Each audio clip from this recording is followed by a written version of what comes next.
Saya telah mengikuti pacarku yang merupakan selebriti top selama 5 tahun. Tak pernah menyangka dia tiba-tiba mengumumkan hubungan asmara, namun kekasihnya bukanlah aku. Maka dari itu, aku kembali dengan gagah untuk menerima warisan keluarga, dan sesuai dengan harapan kakekku, melangsungkan pernikahan dengan tunanganku yang cantik dan cerdas. Kebetulan sekali, aku bertemu mantan pacarku di acara lelang. Saat itu kekasih barunya sedang ingin menawar sebuah hadiah untuknya. Barang lelang terakhir dan paling utama di acara ini adalah karya terbaik yang dibuat dengan sangat cermat. Bahkan 80% orang di ruangan datang hanya untuk melihat barang ini. Itu adalah kalung mutiara giok alami yang dipadukan dengan batu permata merah dan berlian jenis kaisar giok yang luar biasa bernilai tinggi, bernama Mary Alsa. Pemilik sebelumnya adalah mantan ibu negara Madame Mary. Setelah dia wafat, kalung ini hilang dan baru muncul kembali setelah 200 tahun. Saya mau, ucapku sebelum pengenal barang selesai menjelaskan. Namun suara Yun Xiaohe terdengar dari kursi penonton. Liu Ruan akan segera merayakan ulang tahunnya. Kalung ini adalah hadiah ulang tahun yang dia nantikan dengan sangat lama. Dia telah beberapa kali menyebutkannya di depan wartawan dan mengatakan bahwa kalung ini adalah hadiah ulang tahun yang dia inginkan. Kekasih barunya Yun Xiaohe adalah putra dari orang terkaya di kota Yun, Yun Eo. Cinta Yun Eo pada anaknya sudah dikenal semua orang. Acara lelang ini hanya sekadar bentuk saja, yang penting adalah menunjukkan kepada semua orang betapa kuat dan berkuasa Yun Xiaohe di kota Yun. Petugas lelang yang sudah mengerti keadaan langsung memulai lelang. Harga awal 800.000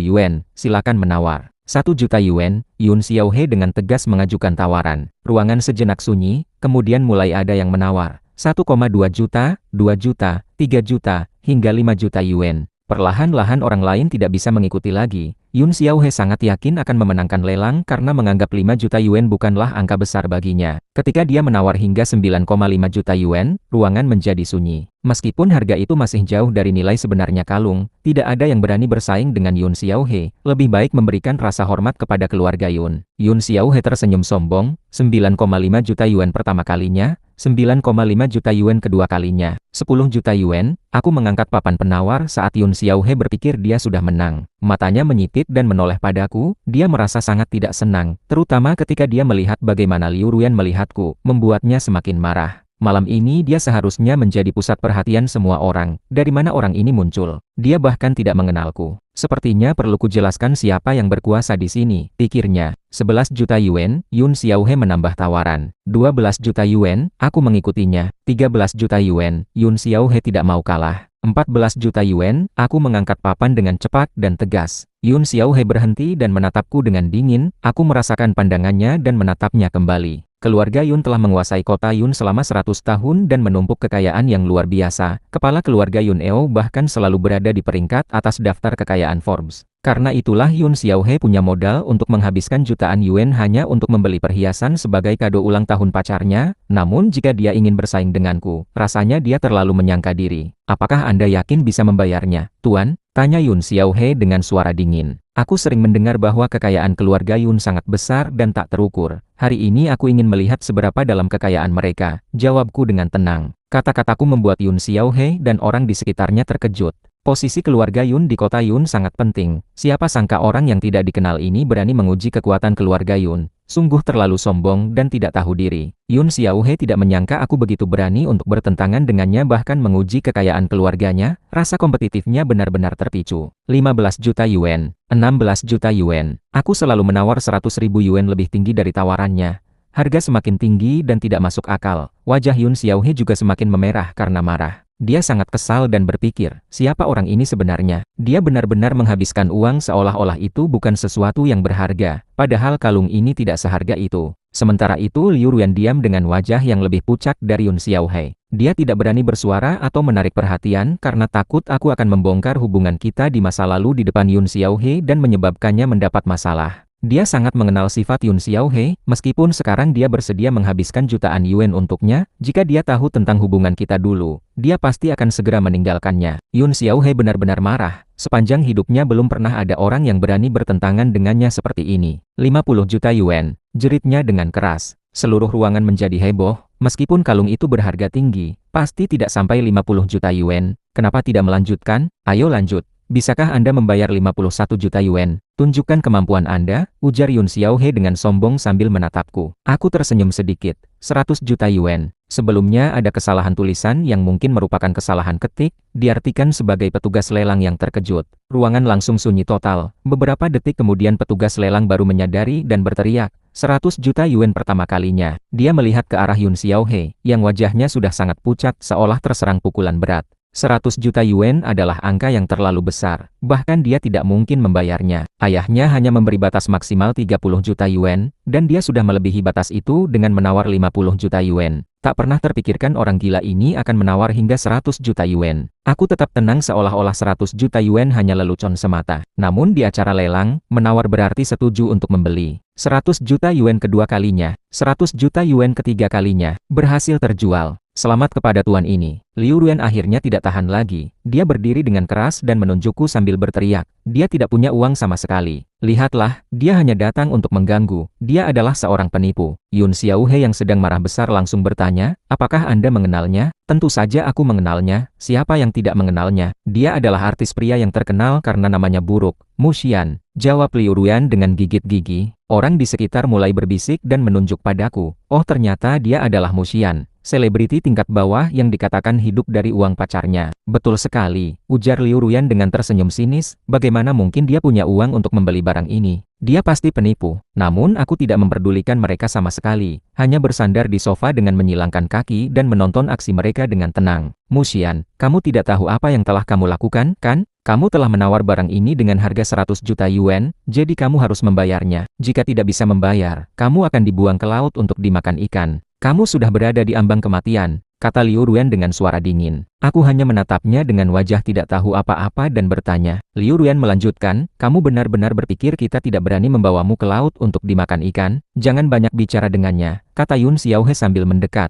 Semua orang di sini menjadi saksi. Aku katakan sekarang, sesuai peraturan, jika dia tidak bisa membayar, dia harus dibuang ke laut untuk dimakan ikan. Ruangan menjadi sangat ramai dengan suara berbisik. Mohon semua orang tenang. Suara pengelola acara lelang terdengar di tengah kekacauan. Sesuai peraturan, yang menawar tertinggi berhak mendapatkan barangnya. Tuan ini secara sah dan benar mendapatkan barang lelang ini. Dia hanya perlu membayar setidaknya 30% uang muka untuk bisa keluar dari ruangan. Kami menjalankan acara lelang sesuai aturan. Jadi intinya tetap harus aku bisa membayar 100 juta yuan, atau setidaknya membayar uang muka 30 juta yuan terlebih dahulu. Petugas lelang mendekat dan bertanya, Tuan, bagaimana cara pembayaran yang akan Anda gunakan? Yun Xiaohe menyilang tangan di dada dan tersenyum sinis. Aku ingin melihat dari mana orang tidak dikenal ini bisa mendapatkan uang 100 juta yuan. Banyak mata tertuju padaku dan aku menjadi pusat perhatian. Aku tidak banyak bicara, hanya dengan santai mengeluarkan sebuah kartu. Wajah Yun Xiaohe langsung memerah saat melihat kartu itu. Jangan mungkin dia punya uang 100 juta yuan di rekening banknya, seru Liu Ruan. Yun Xiaohe melihatnya dengan jijik.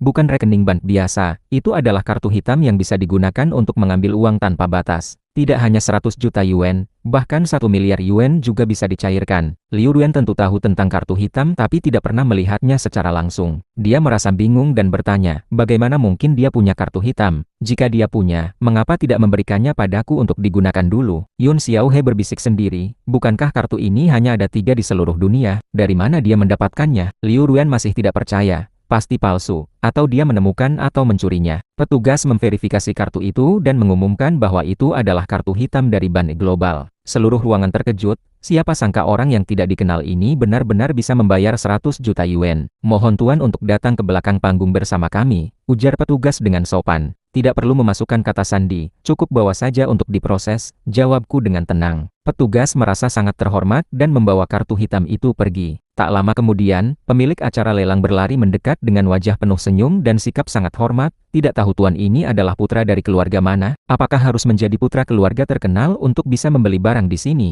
Tanyaku. Maafkan saya salah paham. Karena barang ini sangat berharga, kami akan mengirimkan kalung tersebut ke rumah Anda dengan pengawal keamanan. Barang seharga 100 juta yuan perlu diperhatikan dengan baik, jelas pemiliknya. Aku hanya melihatnya sebagai perhiasan kecil saja, cukup bungkus dengan kantong plastik yang cantik saja, nanti aku akan memberikannya kepada orang lain. Bolehkah aku pergi sekarang? Tanyaku dengan santai. Tentu saja, kami akan mengirimkan barang lelang dan kartu hitam Anda ke dalam mobil Anda, jawab petugas dengan cepat. Aku mengangguk dan berdiri untuk pergi, orang lain dengan cepat menyeberang dan memberi jalan padaku. Saat lewat di sebelah Yun Xiaohe, aku sebentar berhenti dan melihatnya dari atas ke bawah. Yun Xiaohe yang masih marah besar menatapku dengan wajah dingin. Saat melihatku melihatnya, dia menjerit dengan marah, "Apa yang kamu lihat-lihat?" Aku tetap tenang dan berkata dengan pelan, "Sampaikan salamku kepada ayahmu. Beritahu dia bahwa aku bernamamu dan akan mengunjunginya suatu hari nanti." Yun Xiaohe sangat marah dan berpikir, dari mana dia punya wajah untuk mengatakan akan mengunjungi ayahku seolah-olah mereka akrab.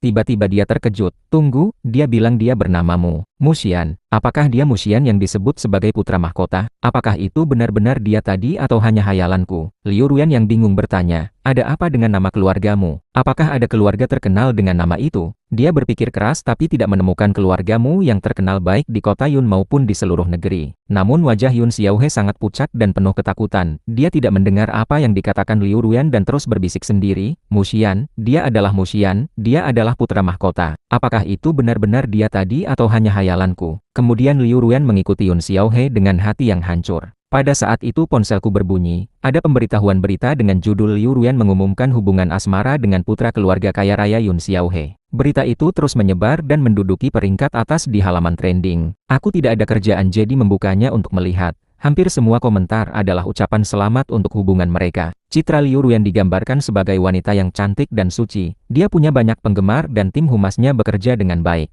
Yun Xiaohe meskipun bukan dari dunia hiburan, tapi keluarga Yun memiliki bisnis di industri hiburan dan dia sering muncul sebagai sosok orang kaya di acara-acara. Jadi dia juga punya nama baik di lingkaran itu. Namun di tengah banyak pujian, ada satu postingan yang sangat mencolok. Xia Qingzu menulis, "Anjing dan wanita nakal. Liu Ruyan bisa menipu penggemarnya tapi tidak bisa menipuku. Aku melihat semua yang telah kulakukan untuknya selama 3 tahun. Meskipun dia marah, tapi dengan dukungan dari Yun Xiaohe yang kaya raya, popularitas Liu Ruyan semakin tinggi, jadi kata-kata Xia Qingzu tidak berpengaruh banyak." Namun komentarnya yang mencela itu sangat mencolok di tengah ucapan selamat dan akhirnya dia dianiaya oleh penggemar Liu Ruyan hingga harus keluar dari dunia maya. Sebagai artis tingkat bawah yang bahkan tidak bisa mendapatkan pekerjaan, dia perlahan menghilang dari industri hiburan. Aku menggenggam tangan dengan kuat dan muncul sebuah ide di benakku. Aku menghubungi Xia Qingzu tapi nomornya mati. Aku mencari berita tentang dia dan menemukan bahwa hampir tidak ada kabar atau karya darinya baru-baru ini. Juga tidak ada kerja sama bisnis. Xia Qingzu benar-benar menghilang dari dunia hiburan. Banyak artis yang tidak terkenal seperti dia akhirnya menghilang tanpa bekas. Tapi temanku tidak akan dibiarkan mengalami hal itu. Maka aku menghubungi Gunian. "Apakah keluarga kita punya beberapa perusahaan hiburan di dalam negeri?" Perusahaan industri budaya yang dikelola oleh manajer profesional ada 3, dan hanya 1 yang dikelola langsung oleh keluarga kita, tapi kondisinya tidak baik dan hampir bangkrut. Perusahaan itu bernama Xinghui Entertainment, perusahaan hiburan lama yang fokus pada investasi film dan televisi. Jawab Gunian. "Apakah mereka punya artis?" Tanyaku. "Belum ada divisi untuk mengelola artis," jawabnya. "Baik, ambil perusahaan itu saja. Silakan siapkan segala sesuatunya dan serahkan hak pengelolaan perusahaan itu kepadaku," ujarku. Gunian terdengar terkejut dari sisi telepon. "Apakah Tuan Muda berencana untuk mengelola perusahaan? Apakah perlu memberitahu kakek dan menugaskan beberapa orang untuk membantumu?" Aku tertawa. Apakah aku terlihat seperti pewaris yang sangat rajin bekerja? Aku akan menggunakan perusahaan ini untuk membantu seorang wanita. Aku akan membuat dia menjadi wanita paling bahagia di dunia. Gunian terdiam sejenak tapi kemudian menyetujuinya. "Apakah ada hal lain yang perlu disiapkan?" tanyanya. Tambahannya, "Besok ikut aku pergi keluar," jawabku. Gunian sangat ahli dalam menggunakan komputer dan menjadi pembantu yang handal bagiku. Tak lama kemudian dia sudah menyiapkan semua data yang aku butuhkan dan mengirimkannya ke ponselku. Xia Qingzu beberapa tahun terakhir hanya melakukan pertunjukan komersial di kota-kota kecil dan hampir tidak dikenal di industri hiburan. Perusahaan kecil itu juga dalam kondisi buruk dengan laba negatif berturut-turut dan hampir bangkrut. Menerima perusahaan yang hampir bangkrut dan membantu artis yang tidak dikenal menjadi hal pertama yang kulakukan setelah kembali ke keluarga. Tak lama kemudian aku berdiri di depan pintu sebuah apartemen, pintunya tertutup rapat. Memukul pintu berkali-kali tapi tidak ada yang menjawab, bahkan tetangga sebelah keluar karena suara ketukan yang terlalu keras. "Kelihatannya orang di dalam sudah mati saja," kata ibu tetangga. "Apa maksudnya?" tanyaku. "Dia sudah hampir setahun tidak keluar rumah, ada bau busuk yang keluar dari dalam. Sudah ada yang melapor ke polisi tapi mereka tidak mengurusnya. Kalau kamu mau masuk, harus cari pemilik rumahnya. Tapi dia lagi di luar kota dan tidak mau datang. Bilang sudah menerima uang sewa 1 tahun penuh. Jadi akan datang lagi setelah masa sewa habis," jelas ibu tetangga. Aku mengangguk. "Maafkan saya telah mengganggumu, saya akan menyelesaikan masalah ini hari ini." "Bisakah kamu menyelesaikannya?" tanya tetangga dengan penuh keraguan. Aku langsung menendang pintu kayu itu dengan kuat. Terdengar suara dentuman keras dan pintunya berlubang besar. Ibu tetangga terpana melihatnya, kemudian aku membungkuk dan masuk melalui lubang itu. Xia Qingzu sedang tidur nyenyak, merasa ada orang yang menyentuh wajahnya sehingga dia membuka mata dengan bingung dan melihatku. Mu Xian, kamu kenapa ada di sini? Rambutnya kusut dan wajahnya tidak terawat sama sekali tidak terlihat seperti seorang selebriti. Dia mencoba menyembunyikan diri di balik selimut dan berkata pelan, "Yanyan, kamu datang kenapa? Kamu masuknya bagaimana?" Aku dengan cuek membuka selimutnya sehingga dia terpaksa bangun, sambil menggerutu. "Bukankah kamu mau aku membantu kamu menghadapi perempuan jahat itu, Liu Ruyan?" "Tenang saja, aku sudah menyiapkan ember penuh kotoran. Kalau ketemu dia, pasti ku basuh ke wajahnya untuk membelah kamu." Aku tidak bisa berkata apa-apa dan hanya bisa tersenyum. Akhirnya mengerti mengapa tetangga bilang ada bau busuk, ternyata dia benar-benar menyimpan ember kotoran di kamar mandi. Bau menyengat memang bisa tercium dari arah kamar mandi. Aku sudah menyiapkannya sejak melihat beritanya. "Perempuan jahat itu pasti akan kubalas," ujar Xia Qingzu dengan serius. Aku dengan susah menemukan tempat untuk duduk. Kamar kecil itu sangat berantakan dan penuh dengan kotak makanan cepat saji. Kehidupan Xia Qingzu jelas sudah sangat kacau. Padahal dulu ketika kita menyewa rumah bersama, dia adalah orang yang sangat suka menjaga kebersihan. Saat itu aku benar-benar tidak pandai mengurus diri sendiri, jadi dia yang selalu merawatku. Aku secara tidak sengaja mengambil sebuah majalah. Di sampulnya terpampang wajah Cai Kun yang tampan dan ceria. Nama itu membangkitkan kenangan lama ketika kita mengikuti ajang kompetisi dulu. Aku adalah kontestan dengan popularitas tinggi yang dikenal karena penampilan menarik, sedangkan Cai Kun yang berada di peringkat kedua dikenal sebagai kontestan berbakat dengan kemampuan menyanyi, menari, dan rap yang baik. Khususnya tari jalanannya yang sangat luar biasa, dan lagu baju baja besinya berhasil menarik banyak penggemar. Meskipun basis penggemar kita dulu sering berseteru, hubungan pribadi kita sebenarnya cukup baik.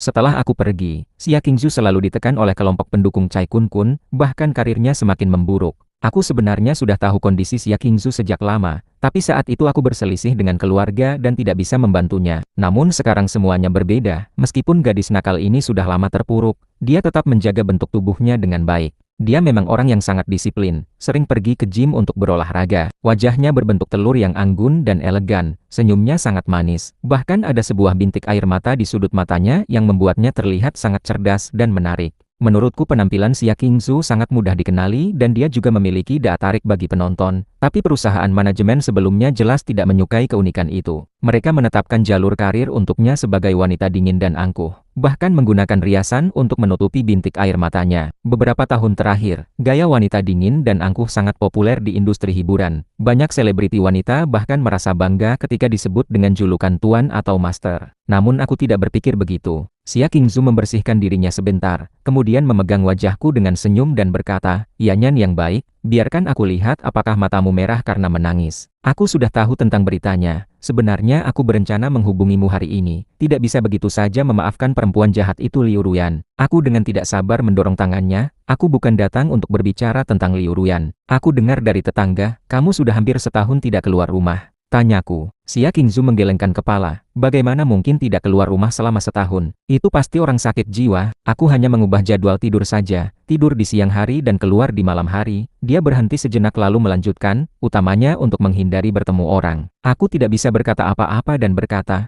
apakah bersembunyi bisa menyelesaikan masalah? Bisa membuat media tidak mencela kamu lagi, atau membuat orang di industri tidak lagi menindas kamu. Ekspresi Xia Qingzu semakin terlihat tersiksa. Aku mengambil majalah di atas meja dan berkata, namun aku masih bisa melihat majalah ini. Itu artinya kamu masih punya semangat dan impian. Apakah kamu rela seperti ini? Saat itu, dia telah membuat banyak masalah bagi kita berdua, dan ketika aku mengalami kesulitan, dia juga telah banyak menindas aku. Aku ingat semuanya dengan jelas. Xia Qingzu menjawab dengan wajah sedih. Yanyan, aku juga ingat semua hal yang terjadi dulu, tapi aku tidak punya pilihan. Sekarang aku sama sekali tidak berada di tingkat yang sama dengan Cai Kun, dia bahkan sudah tampil di sampul majalah. Sedangkan aku, kamu tidak tahu betapa sulitnya hidupku beberapa tahun ini. Tidak ada latar belakang keluarga, tidak ada hubungan yang berguna, tidak ada bakat khusus, bahkan tidak pandai menyenangkan orang lain. Aku hanya orang paling bawah dan rendah di lingkaran itu. Matanya menjadi merah dan dia mengisap hidung, tapi kemudian mencoba menunjukkan senyum lagi. Sudahlah Yanyan, jangan khawatir tentang urusanku. Yang penting sekarang adalah masalahmu. Ayo, aku akan mengambil ember kotoran itu. Kita cari Liu Ruyan untuk membalasnya. Aku sudah memikirkan semuanya. Aku akan yang melakukan tindakan jahatnya. Kamu hanya perlu menyaksikannya dari jauh. Aku jamin ember kotoran itu akan kubasuh ke wajahnya dan membuatnya tidak akan pernah melupakannya. Sebagai putra mahkota negara yang terhormat, sudut mulutku sedikit berkedut, dia tidak layak mendapatkan perlakuan seperti itu. Segera buang barang itu, dan lihatlah kamarmu yang berantakan ini. Bagaimana kamu bisa bertahan hidup di sini?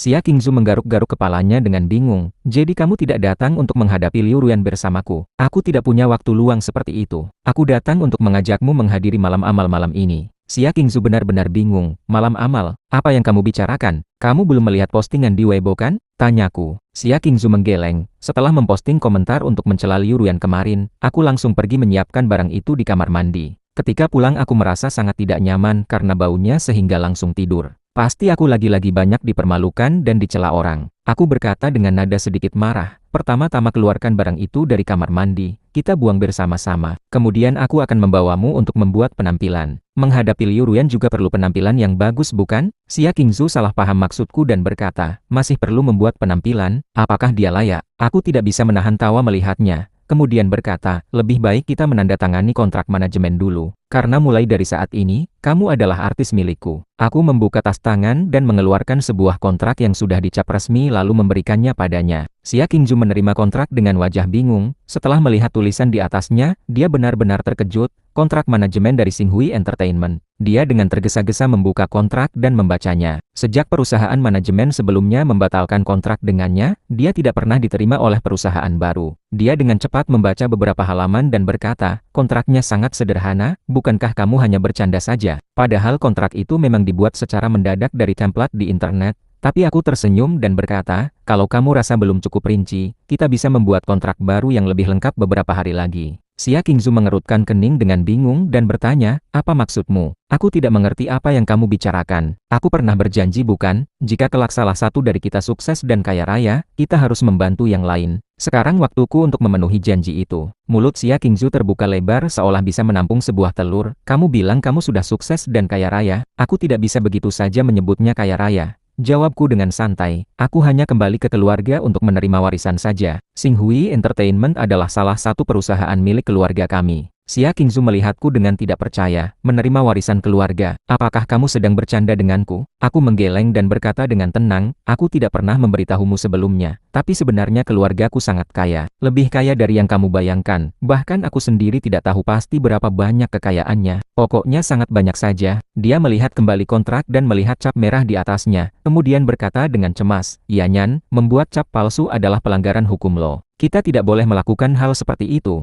Aku hanya tersenyum dan mengeluarkan 2 amplop undangan dari tas tangan lalu memberikannya padanya. Kalau kamu tidak percaya, coba lihat apakah undangan ini juga palsu. Xia Qingzu menerima undangan dan melihatnya dengan cermat, bahkan mencoba menggosok tanda tangan di atasnya seolah ragu itu palsu. Dia dengan tidak percaya menggoyangkan lenganku dan berkata, kalau sudah kaya jangan lupakan teman lama ya, mulai sekarang kamu adalah ayahku. Aku tersenyum dan membelai wajahnya, tidak boleh begitu. Xiaoju, aku ingin kamu menjadi terkenal, lebih terkenal dari Cai Kun, lebih terkenal dari siapapun. Aku ingin kamu menjadi selebriti top baru di industri ini. Aku berdiri dan menarik tangannya, ayo pergi, karir baru kamu sudah dimulai. Xia Qingzu berdiri dengan wajah terkejut di depan sebuah gedung tinggi, menatap spanduk iklan yang tampak sangat mewah. Ini adalah salon penampilan paling bergengsi di negeri ini, tidak buka untuk umum dan hanya melayani tamu khusus dengan layanan 1 lawan 1 yang profesional. Meskipun selebriti di industri hiburan memiliki riaswan dan perancang busana pribadi, banyak dari mereka masih suka datang ke GM untuk membuat penampilan saat menghadiri acara penting. GM tidak hanya menangani penampilan, tapi juga bisa membantu mendapatkan akses ke merek-merek bergengsi dan menyediakan busana langka yang sulit didapat.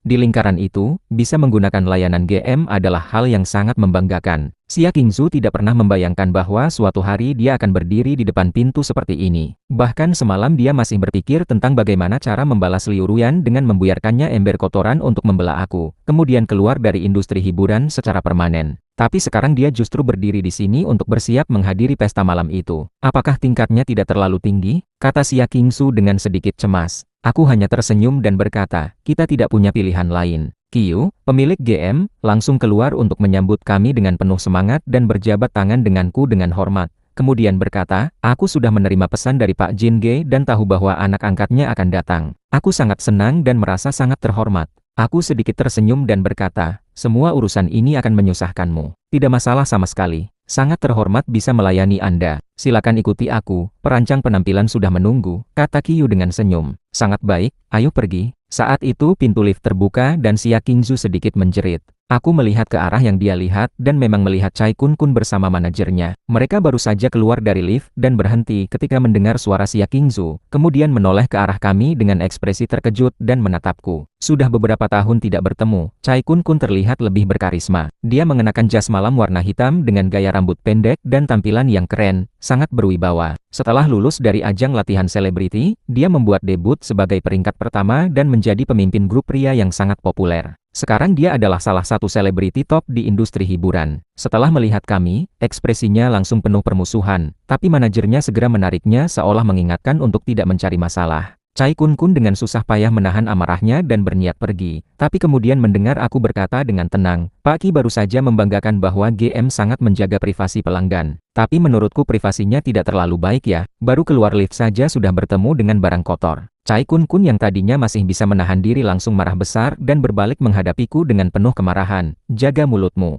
Kamu bilang siapa barang kotor? Ya Nyan hati-hati. Xia Qingzu dengan cemas berdiri di depanku untuk melindungiku. Cai Kun dikenal memiliki sifat yang sangat panas dan pernah belajar taekwondo. Dia sangat sukses di industri ini dan bahkan dianggap sebagai salah satu figur penting yang tidak bisa dianggap remeh. Cai Kun melihat Xia Qingzu dan tersenyum dengan menghina. Aku kira siapa? Ternyata kamu ya. Kamu baru yang benar-benar barang kotor. Bahkan dua barang kotor bersama-sama. Kelompok pecundang. Hahaha, Kun, lebih baik kamu diam saja. Manajernya menarik lengan dia. Tidak apa-apa Kak Li, kamu tenang saja. GM sangat menjaga privasi, tidak ada orang lain di sini, kata Cai Kun sambil menyilang tangan di dada dan berjalan mendekat padaku dengan tersenyum sinis. Kamu sudah menemukan orang kaya baru ya? Bahkan bisa datang berbelanja ke GM. Sungguh seperti anjing kampung yang jadi anjing peliharaan kaya. Cai Kun, kamu lebih baik berbicara dengan hati-hati. Xia Qingzu menggenggam tinjunya dengan erat dan menggigit bibirnya. Aku tidak berkata apa-apa dan hanya menatapnya dengan wajah datar. Cai Kun menantangku dengan berkata, kenapa? Apakah aku salah bilang? 3 tahun yang lalu, bukankah dia menghilang karena menemukan investor wanita kaya? Semua orang bilang begitu, bukan aku yang menjelek-jelekan dia. Kalau aku jadi dia, sedikit saja punya rasa malu, pasti tidak akan berani muncul lagi untuk membuat malu diri. Kalau sudah berani muncul lagi, kenapa tidak bisa menerima kata-kata seperti ini? Qiyu dengan cepat datang menghampiri kami dengan senyum dan mencoba memisahkan kami. Pak Cai tolong jangan bicara lagi. Pakmu adalah tamu penting kami. Aku tiba-tiba berkata, Pak Qi sebaiknya menjauh saja. Qiyu menoleh dan melihat wajahku yang tidak menunjukkan ekspresi tapi mataku jelas sudah berubah menjadi sangat kejam dan penuh amarah. Dia merasa sedikit takut dan dengan terpaksa mundur dari tengah kami, kemudian berdiri dengan terkejut melihat kami berdua. Suasana menjadi sangat tegang dan dingin. Aku berjalan perlahan mendekati Cai Kun. Dia baru pertama kali menyadari bahwa aku memiliki aura yang sangat kuat. Mataku yang tajam dan pedang membuatnya merasa tertekan. Kamu merasa dirimu sangat hebat ya? Tidak peduli dengan orang kaya mana kamu berkawan, aku tidak akan pernah menghiraukanmu. Apa dengan tatapan matamu kamu mau memukulku? Silakan saja, aku akan menaruh wajahku di sini. Coba kamu pukul. Dia dengan sombong mengeluarkan wajahnya dan mengetuknya dengan tangan, dengan ekspresi yang sangat menghina. Aku hanya menghela nafas dengan tidak sabar, kemudian mengangkat tangan dan memberinya tamparan keras. Suara tas yang jelas terdengar di seluruh lobi. Seluruh proses berlangsung kurang dari 1 detik. Bahkan Cai Kun sendiri belum bisa bereaksi. Begitu juga dengan Qiyu dan Xia Qingzu. Aku menarik kembali tanganku dan dengan santai meniup telapak tanganku. Kemudian berkata, benar saja barang kotor. Bahkan tanganku jadi kotor karena memukulnya. Kemudian aku melihat ke arah Cai Kun. Dia masih berdiri dengan terkejut dan tidak percaya bahwa aku benar-benar berani memukulnya. Musian, kamu benar-benar berani membangkang. Cai Kun marah besar dan mengangkat tangan untuk membalas pukulan. Tapi Qiyu sudah bereaksi dan menangkap pergelangan tangannya. Pak Cai tolong tenang. Aku hanya tersenyum dan berpindah ke belakang Qiyu. Cai Kun benar-benar gila karena marah. Dengan status dirinya yang tinggi, Musian bahkan berani memukulnya. Dia berusaha dengan sekuat tenaga untuk menyerang aku, tapi pergelangan tangannya terjepit sehingga tidak bisa bergerak, membuatnya tidak bisa berkata apa-apa dan hanya bisa berteriak keras. Qiyu, lepaskan tanganku. Apa yang harus aku tenangkan? Dia memukulku. Dia berani memukulku. Aku ditendang di tokmu. Satpam, silakan antar pakmu ke ruang tamu khususnya terlebih dahulu, kata Qiyu dengan cemas. Dia berpikir dalam hati, astaga, selebriti memang sangat susah dilayani. Saling bertengkar dan memukul begitu saja. Di luar sana bagaimana saja tidak masalah. Tapi bagaimanapun juga tidak boleh membuat anak angkat Pak Jingde terluka di sini. Dia berdiri menghadang di depanku. Cai Kun Kun menggunakan teknik tempur seperti Iron Fan Lin dan Kun Fist dengan sangat ganas, dan semua serangannya diterima oleh Qiu. Bahkan wajahnya terluka dan muncul bekas luka yang berdarah. Tapi dia tetap berkata dengan cemas, "Pak Cai, tolong tenang. GM akan memberikan kompensasi yang cukup dan pasti akan memberikan penjelasan yang memuaskan. Jangan lagi melakukan tindakan yang tidak terkendali." Pada saat itu 3 orang pengawal datang membantu. Qiu sambil menghalangi Cai Kun Kun sambil berkata ke arahku, "Pakmu silakan pergi dulu." Aku hanya memukul-mukulkan debu di atas bajuku dan berkata ke arah Xia Qingzu, "Ayo pergi Xiaoju, jangan kita repotkan dengan barang kotor." Cai Kun Kun semakin marah dan berteriak, "Perkara ini belum selesai." Manajer Cai Kun Kun, Mai Rui, juga terkejut dengan kejadian itu dan baru bereaksi kemudian. Dia dengan cepat menarik Cai Kun Kun dan berkata dengan suara rendah, "Ada telinga di mana-mana, lebih baik kita kembali ke kamar dulu." Cai Kun Kun sama sekali tidak mau mendengarkan dan masih terus berteriak, sehingga Mai Rui terpaksa menutup mulutnya dan dengan bantuan Qiu membawanya kembali ke kamarnya dengan terpaksa. Di ruang makeover lainnya, aku dan Xia Qingzu sudah mulai melakukan perawatan dan styling. Xia Qingzu masih merasa terkejut dengan semua yang terjadi tadi. Saat kita mengikuti ajang audisi dulu, aku dikenal dengan sifat yang santai dan tidak suka bertengkar. Ketika Cai Kun Kun datang mencari masalah, aku tidak pernah melawan dan selalu dia yang keluar untuk membelaku. Tapi sekarang, orang yang dulunya perlu dilindunginya justru menunjukkan kekuatan yang luar biasa, bahkan memberinya beberapa tamparan keras, hal yang dia tidak berani lakukan selama bertahun-tahun. Aku tersenyum dan bertanya, "Dia pasti sering menyakiti kamu selama ini ya?" Xia Qingzu menjawab, "Tamparan itu kamu berikan untuk membelaku, sudah cukup." Aku dengan santai tersenyum, padahal dia sendiri yang mengajak aku untuk memukulnya. Xia Qingzu masih merasa khawatir, dia pasti akan membalasnya nanti kan? Dia punya pengaruh yang cukup besar di industri ini. Kamu tahu kan kalau di dunia hiburan banyak orang yang berpihak pada kelompok tertentu. Aku hanya tersenyum tidak peduli dan berkata, "Jangan pikirkan hal itu lagi, lebih baik pikirkan acara malam ini." Aku mengangkat wajah Xia Qingzu dan melihatnya dengan cermat. Kemudian berkata, "Jangan tutupi bintik air matamu ya." "Kenapa?" tanya Xia Qingzu dengan sedikit heran. "Itu bukan cacat, tapi ciri khas kamu yang unik," jawabku. Perancang styling juga menyela, "Aku juga setuju. Kalau kamu mau, aku bisa memberikan sentuhan khusus untuk menonjolkan bintik air matamu. Bagaimana menurutmu?" Xia Qingzu merasa bingung. Sejak kecil, semua orang bilang bahwa bintik air matanya tidak membawa keberuntungan dan terlihat jelek. Ini adalah kalinya seseorang bilang itu adalah keunikan dirinya. Dia melihat ekspresi mendukung di mataku dan akhirnya berkata, "Baiklah, aku ikuti katamu." Perancang styling kemudian mengangkat wajahnya dan mulai menghias bintik air matanya dengan hati-hati. Xia Qingzu masih dengan cemas bertanya, "Apakah GM tidak akan menerima kita lagi setelah ini?" "Yang perlu khawatir adalah Cai Kun Kun, bukan kita," jawabku. Pada saat itu suara Qiu terdengar di luar pintu, "Pakmu, bolehkah aku masuk?" "Ayo masuk saja," jawabku. Dia masuk dengan sikap sopan dan berkata, "Pakmu, maafkan kami karena memberikan pengalaman yang tidak menyenangkan. Kami sudah menangani masalah dengan Pak Cai, akan memberikan kompensasi yang sesuai tapi tidak akan lagi menerima dia sebagai tamu khusus GM." Xia Qingzu merasa terkejut dan berpikir betapa besarnya latar belakang aku, mengingat Qiu pemilik GM yang sangat terkenal di industri bahkan memberikan perlakuan khusus seperti ini. "Silakan tangani masalah Cai Kun Kun sendiri saja, tidak perlu memberitahuku," kataku. "Baiklah Pakmu, apakah ada perintah lain dari Anda?" "Kami siap membantu apa saja yang Anda butuhkan," jawab Qiu. Aku sedang memainkan kuku cantik Xia Qingzu dan dengan santai berkata, "Tidak ada apa-apa, kamu bisa pergi sekarang." Setelah Qiu pergi, Xia Qingzu bertanya, "Yanyan, malam ini kita akan pakai baju apa ya?" Yang benar-benar dia pedulikan adalah gaun yang akan dikenakan malam itu. "Apa yang kamu mau pakai?" tanyaku. Xia Qingzu tersenyum dan berkata, "Aku mau pakai gaun besar." Saat masuk,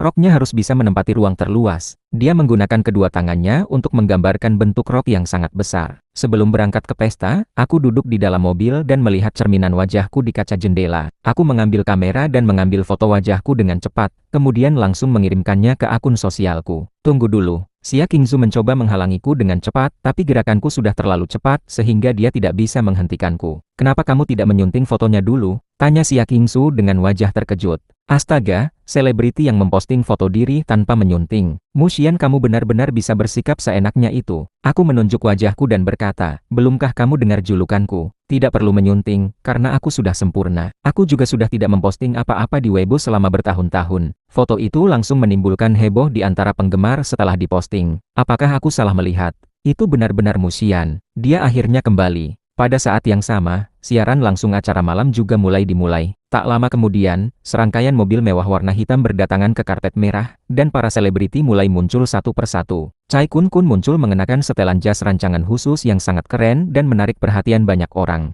Saat Chai Kun sedang berjalan di atas karpet merah, tiba-tiba suara teriakan dan kagum muncul dari penonton. Sebuah mobil mewah berwarna hitam lainnya perlahan datang dan berhenti. Pintu mobil terbuka, yang pertama kali terlihat adalah kaki yang panjang dan ramping, kemudian diikuti oleh jas hitam desain khusus, dan akhirnya muncul wajah yang sangat tampan hingga membuat orang terengah-engah. Siaran langsung secara instan menjadi sunyi. Fotografer berbondong-bondong mendekat dan mengarahkan kamera mereka padaku, sementara komentar di layar langsung meledak. Astaga, Mu Xian kembali lagi, lebih tampan dari tahun lalu. Dan ada pesona dewasa yang luar biasa. Aku perlahan turun dari mobil, tetap menjaga senyum, sedikit menyesuaikan kamera yang mendekat, lalu dengan tenang melintas melewati kerumunan orang. Namun bahkan setelah aku menghilang dari layar, penonton masih merasa belum puas. Di sisi lain, Chai Kun benar-benar sangat marah. Dia baru saja menerima pesan singkat dari manajernya Mary, tetap tenang, jangan lupa tujuan sebenarnya kita malam ini. Chai Kun menarik napas dalam-dalam, memaksakan senyum kembali, dan dengan cepat menemukan targetnya di tengah kerumunan sutradara Zhao Shu. Dia mengambil gelas anggur dan hendak mendekatinya, tapi tiba-tiba menemukan seseorang menghalangi jalannya. Orang itu adalah aku. Aku berjalan mendekati sutradara Zhao Shu, dan kita berdua erat menggenggam tangan. Chai Kun terhalang di belakang dan sangat marah tapi tidak bisa melakukan apa-apa. Selamat datang Pak Mu, apakah Anda akan kembali ke industri hiburan? Tanya sutradara Zhao. Bisa juga tidak disebutkan kembali, aku tersenyum dan menyerahkan sebuah kartu nama. Saya adalah ketua Dewan Direksi Xinhui Entertainment, Mu Xian. Sutradara Zhao dengan cermat membaca namaku dan berkata, oh iya, perusahaan kecil yang fokus pada investasi film kan? Kali ini saya datang untuk mewakili perusahaan melakukan sumbangan, sekaligus membawa artis saya untuk mendapatkan pengalaman. Artis Anda? Tanya sutradara Zhao. Dia sudah datang, aku mengangkat tangan dan menunjuk ke arah Xia Qingzu yang baru saja menyelesaikan jalan di atas karpet merah. Sutradara Zhao melihatnya dan langsung terpukau. Xia Qingzu mengenakan busana tradisional Hanfu yang sangat unik, gaun merah dengan rok panjang, lengan lebar dan rok yang menjuntai panjang, membuatnya tampak sangat anggun dan megah. Wajah telur angsanya yang standar sangat cocok dengan gaya klasik ini, dan bintik air mata di wajahnya dihiasi seperti bunga plum merah yang elegan dan unik.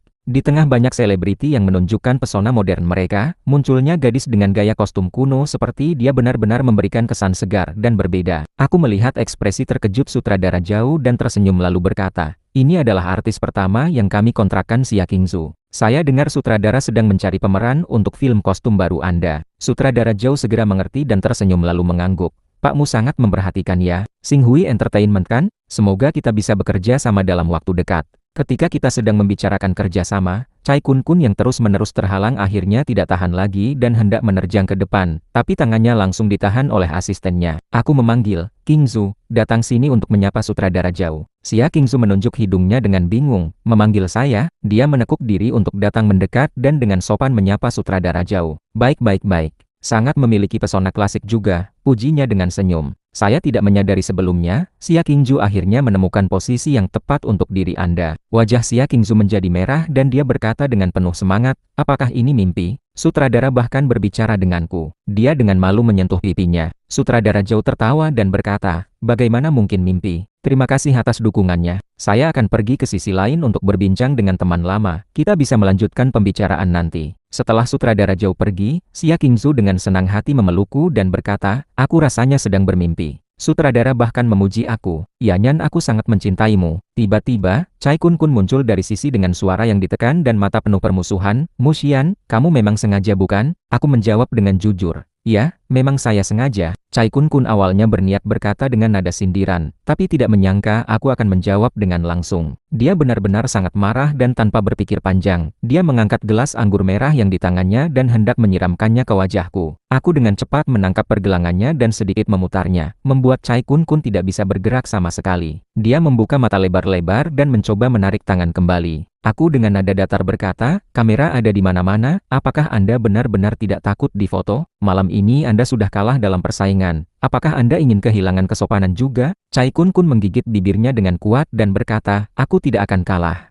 Tidak dulu, tidak sekarang, dan tidak akan pernah di masa depan. Sebelum kata-katanya selesai, lampu di dalam ruangan menjadi redup. Pemanasan acara telah berakhir, dan bagian utama acara malam akan segera dimulai. Aku melepaskan tangan Chai Kun dan dengan suara pelan berkata di telinganya, mari kita lihat saja nanti. Aku menarik tangan Xia Qingzu dan mencari tempat duduk di dekat panggung. Chai Kun juga hanya bisa duduk dengan tidak puas di sebelah kita. Acara malam ini adalah untuk kegiatan penggalangan dana bagi daerah pegunungan yang miskin, terutama untuk membantu anak-anak yang tidak mampu sekolah. Layar besar di atas panggung mulai menayangkan video tentang anak-anak yang belajar dengan susah payah di dalam kelas yang hampir roboh. Setelah video selesai diputar, sesi penggalangan dana dimulai dan para tamu diundang ke atas panggung satu persatu. Aku tidak punya uang untuk disumbangkan, ucap Xia Qingsu dengan suara pelan. Tidak apa-apa, saya yang akan menangani, jawabku. Jadi Anda berencana menyumbang berapa banyak?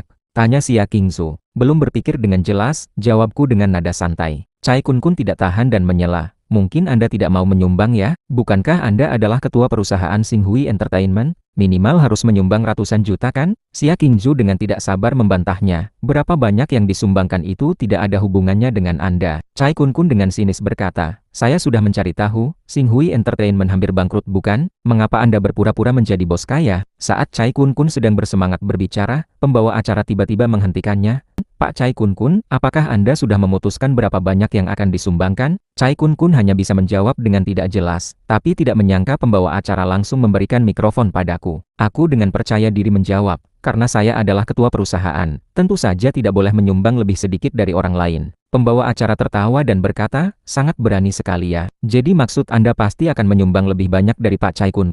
Aku tersenyum dan berkata, tidak peduli berapa banyak yang dia sumbangkan, saya akan menambahkan angka 0 di belakang jumlahnya. Seluruh ruangan menjadi heboh. Xia Qingsu juga terkejut menambahkan 0 berarti 10 kali lipat jumlahnya. Chai Kun bahkan lebih tidak percaya dan membuka mata lebar-lebar. Tidak bisa mempercayai bahwa aku benar-benar akan mengatakan hal seperti itu. Aku kemudian bertanya, Pak Chai Kun, berapa banyak yang Anda berencana menyumbang? Chai Kun membuka mulutnya tapi tidak bisa mengeluarkan suara apa-apa. Dia masih terkejut dengan kata-kataku tentang menambahkan 0. Sementara itu aku tetap menunjukkan wajah yang sangat tenang. Baiklah, jangan pikirkan terlalu lama. Silakan sumbang sesuai kemampuan Anda saja. Sekarang silakan maju untuk menyumbang. Jangan khawatir, saya tidak akan membuat Anda kesusahan, kata aku dengan nada datar. Chai Kun dengan marah berkata, apa maksud Anda? Artinya semakin banyak Anda sumbang, semakin banyak juga yang saya sumbang. Semakin sedikit Anda sumbang, semakin sedikit juga yang saya sumbang, jawabku dengan santai. Bukankah ini pelecehan moral? Kata Chai Kun dengan suara yang ditekan. Di depan banyak orang yang melihatnya, dia tidak bisa marah besar. Biasanya dia sudah pasti akan pergi dengan marah. Tapi kali ini dia hanya bisa menahan diri dan berkata, nanti jangan sampai Anda melakukan penipuan sumbangan ya. Setelah itu Chai Kun berjalan ke meja penggalangan dana dan mengambil cek sumbangan. Jumlah di atas cek masih kosong, bisa diisi sesuai dengan jumlah yang ingin disumbangkan. Dia memegang pena dan tampak ragu-ragu. Pembawa acara dengan senyum mengingatkannya, Pak Chai Kun, jumlah sumbangan Anda akan menentukan jumlah sumbangan Pak Musian. Harap pertimbangkan dengan matang ya. Chai Kun merasa sangat bingung dan tidak bisa memutuskan. Awalnya dia berencana menyumbang 50 juta, jumlah yang tidak terlalu banyak tapi juga tidak terlalu sedikit, berada di tingkat rata-rata seperti kebanyakan tamu. Tapi ketika dia berpikir, jika dia menyumbang 50 juta, maka Musian harus menyumbang 500 juta. Jika dia menyumbang 500 juta, maka Musian akan menyumbang 5 juta dan itu akan membuat dirinya seperti orang yang tertipu. Semakin dia berpikir semakin merasa kesal. Malam ini dia seperti dimainkan olehku dan merasa sangat tidak nyaman. Pembawa acara merasakan keraguan dirinya dan membujuknya, Pak Chai, cukup lakukan yang terbaik saja. Saya yakin kata-kata Pak Musian tadi mungkin hanya lelucon saja. Anda tidak perlu merasa terlalu tertekan. Seolah mendapatkan semangat dari kata-kata itu, Chai Kun akhirnya memutuskan dan menulis jumlah sumbangan di atas cek. Pada saat yang sama, jumlah sumbangan muncul di layar besar, 500 juta. Pembawa acara membuka mata lebar-lebar dan dengan semangat menggenggam tangan Chai Kun. Pak Chai Kun menyumbang 500 juta, jumlah tertinggi di seluruh acara. Saya mewakili anak-anak di daerah miskin untuk mengucapkan terima kasih. Suara tepuk tangan memenuhi ruangan, dan komentar di siaran langsung juga penuh dengan pujian. Chai Kun benar-benar penuh kasih sayang. 500 juta, pada acara penggalangan dana pribadi seperti ini sangat jarang ada jumlah yang begitu besar. Kita bangga denganmu Kun. Setelah suara tepuk tangan perlahan reda, Chai Kun masih berdiri di atas panggung dan tersenyum menatapku. Musian, sekarang giliran Anda. Jangan lupa kata-katamu tadi, jangan sampai melakukan penipuan sumbangan ya. Kamera beralih padaku, lampu sorot menyala dan menerangi diriku di tengah ruangan yang redup. Aku mengambil mikrofon dan menghadapi semua orang di dalam kamera. Aku tampak tampan dan bersinar. Tanpa menunda waktu, aku berkata dengan suara yang jelas. Karena saya telah mengatakan hal itu di depan banyak orang, tentu saja saya akan memenuhi janjiku. Karena Pak Chai Kun menyumbang 500 juta, maka saya dengan nama Xinghui Entertainment akan menyumbang 5 juta. Suaraku tetap tenang seolah sedang membahas apa yang akan dimakan untuk sarapan, tapi ketika kata-kataku keluar seluruh ruangan langsung menjadi sangat heboh. Mu Xian sendirian menyumbang lebih banyak dari semua orang yang hadir. 5 juta. Organisasi penggalangan dana kecil seperti ini mungkin tidak pernah menerima sumbangan sebanyak itu dalam setahun penuh. Saat itu aku sudah berjalan ke atas panggung, mengisi formulir sumbangan 5 juta dan menunjukkan padanya kepada Chai Kun, saya telah memenuhi janjiku. Chai Kun hanya bisa terkejut dan tidak bisa berkata apa-apa. 5 juta. Apakah ini lelucon? Pembawa acara sudah tidak bisa berkata dengan jelas dan hanya bisa mengulang-ulang. Saya mewakili anak-anak di daerah pegunungan untuk mengucapkan terima kasih. Pak Mu Xian, tidak perlu mengucapkan terima kasih padaku, itu adalah sumbangan dari perusahaan saya Xinghui Entertainment. Sedangkan untuk saya pribadi, aku sedikit berhenti lalu melanjutkan, saya juga akan menyumbang 5 juta. Jadi totalnya adalah 1 miliar. 1 miliar. Seluruh ruangan benar-benar meledak kegembiraan. Chai Kun benar-benar tidak bisa berkata apa-apa, bahkan jika dia menjual diri sendiri, nilainya tidak akan mencapai 1 miliar. Tapi dari mana Mu Xian bisa mendapatkan uang sebanyak itu? Bukankah dia hanya bos perusahaan kecil? Xinghui Entertainment yang diwakili oleh Mu Xian menyumbang 5 juta, dan Pak Mu juga menyumbang 5 juta pribadi, total 1 miliar. Saya mewakili anak-anak di daerah pegunungan untuk mengucapkan terima kasih yang sebesar-besarnya kepada Anda dan perusahaan Anda. Pembawa acara dengan semangat mengulanginya dan melakukan penundukan yang dalam padaku. Suara tepuk tangan yang sangat meriah memenuhi ruangan. Sementara itu, Chai Kun baru menyadari bahwa dia benar-benar telah dipermainkan. Mungkin Mu Xian sejak awal sudah berencana menyumbang 1 miliar. Dia ingin memperkenalkan nama Xinghui Entertainment dan juga membuat nama Mu Xian terkenal melalui acara amal ini. Sedangkan dirinya awalnya hanya berencana menyumbang 50 juta, tapi akhirnya menyumbang 500 juta. Apakah dia sudah gila? Mengapa dia harus menyumbang 50 juta? Bukan lebih baik jika uang itu digunakan untuk kehidupan yang nyaman? Yang paling penting adalah, dengan menyumbang 500 juta dia tidak mendapatkan apa-apa. Siapa yang akan ingat dia menyumbang 500 juta? Hanya akan ada yang ingat Mu Xian menyumbang 1 miliar. Semakin dia berpikir, semakin merasa Mu Xian sudah gila, kaya raya dan gila. Setelah acara penggalangan dana berakhir, Chai Kun dengan wajah pucat mencoba untuk tetap tenang dan di bawah arahan manajernya langsung pergi ke tempat parkir bawah tanah. Dia melihat sebuah plat nomor mobil dan langsung berlari mendekatinya. Sutradara jauh. Jendela mobil terbuka dan seseorang muncul dari dalamnya. Chai Kun baru saja akan menyapa dengan senyum, tapi wajahnya langsung membeku. Itu bukan sutradara Zhao Shu, tapi Mu Xian. Sialan. Saya bahkan tidak melihat dia. Bagaimana bisa dia berada di dalam mobil sutradara? Aku berpura-pura bingung dan bertanya, apakah Anda juga mencari sutradara Zhao? Chai Kun hanya ingin memukul seseorang. Dia kembali mengingat wajah Mu Xian yang menunjukkan tidak bersalah dan berkata, ya, memang saya sengaja. Dia mencoba untuk menghindariku dan melihat ke dalam mobil. Aku tidak menghalanginya, bahkan memberikan tempat agar dia bisa melihat lebih jelas.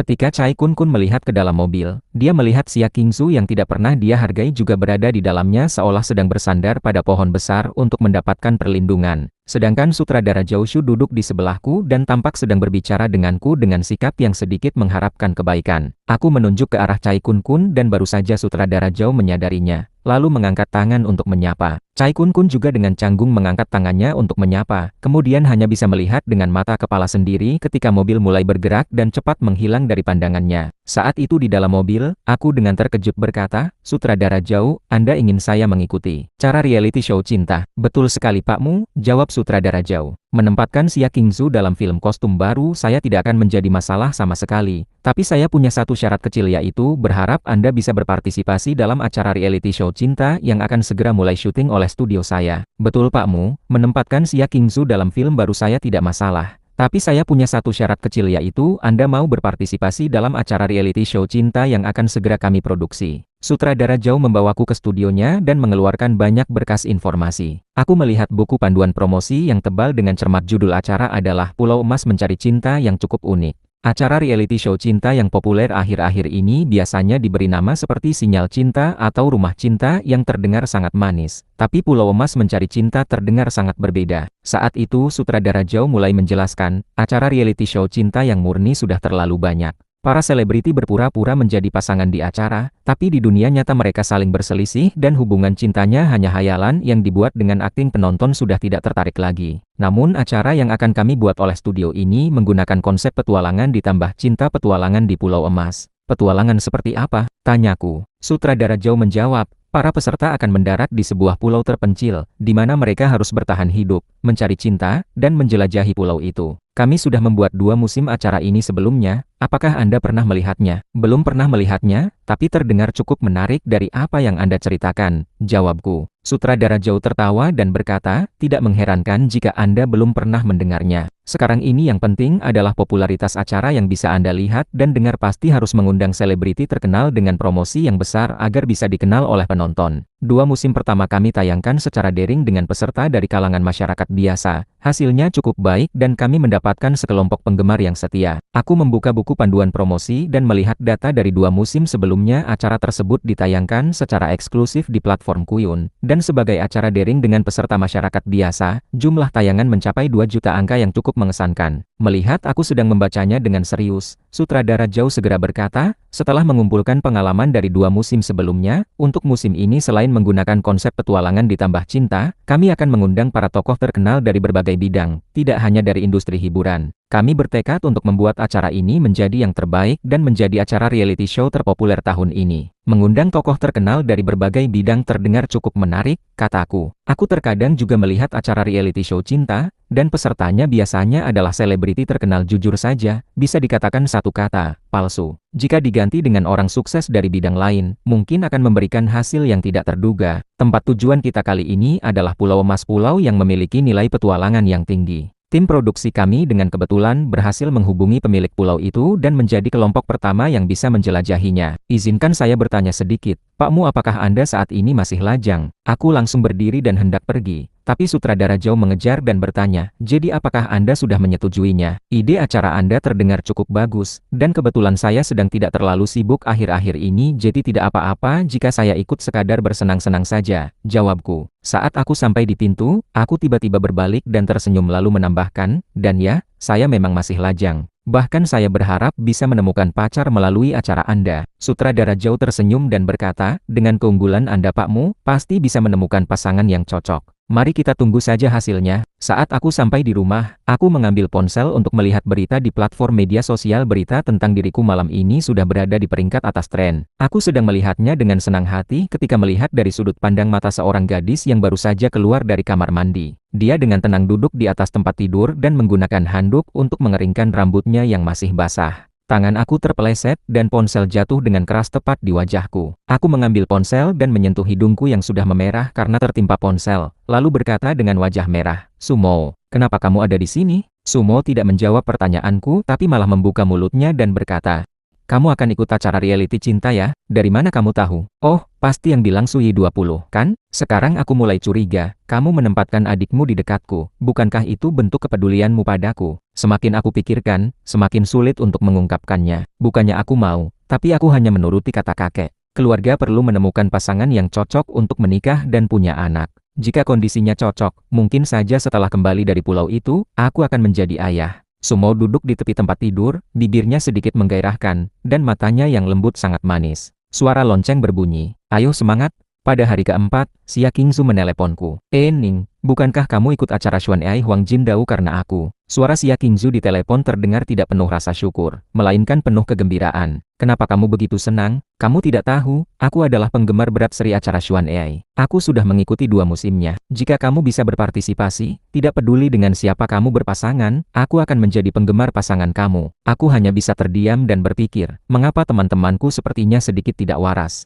Xia Qingzu melanjutkan, "Kamu juga harus mulai menerima wanita baru. Liu Ruyan itu tidak pantas, cukup biarkan dia tinggal di masa lalu. Aku sangat menantikan. Dengar kabarnya tahun ini akan ada seseorang yang sangat hebat berpartisipasi. Ayo semangat, Ning." Aku mengabaikan kata-katanya dan bertanya, "Kamu baik-baik saja kan?" "Sudah cukup bagus. Meskipun aku hanya mendapatkan peran nomor 3 kamu, aku sudah sangat puas." Sutradara Zhou sangat merawatku. "Jangan khawatir tentangku. Nikmati saja perjalananmu untuk mencari cinta," kata Xia Qingzu dengan penuh semangat. Aku tersenyum dan berkata, "Setelah aku kembali, aku akan mengunjungi lokasi syutingmu." Pada hari-hari pertama syuting acara resmi dimulai, Sui menarik koper dan menungguku di depan pintu. Begitu melihatku, dia langsung berkata dengan marah, "Tuan muda, aku tetap menyarankan agar Anda tidak ikut acara ini. Tim produksi jelas sudah merencanakan sesuatu. Mereka sudah menunjukkan aksi mereka bahkan sebelum acara resmi dimulai. Siapa tahu apa yang akan terjadi setelah Anda bergabung dengan tim." Yang membuat Sui begitu marah adalah peristiwa kemarin malam. Sebelum tidur, aku mengunggah foto diri.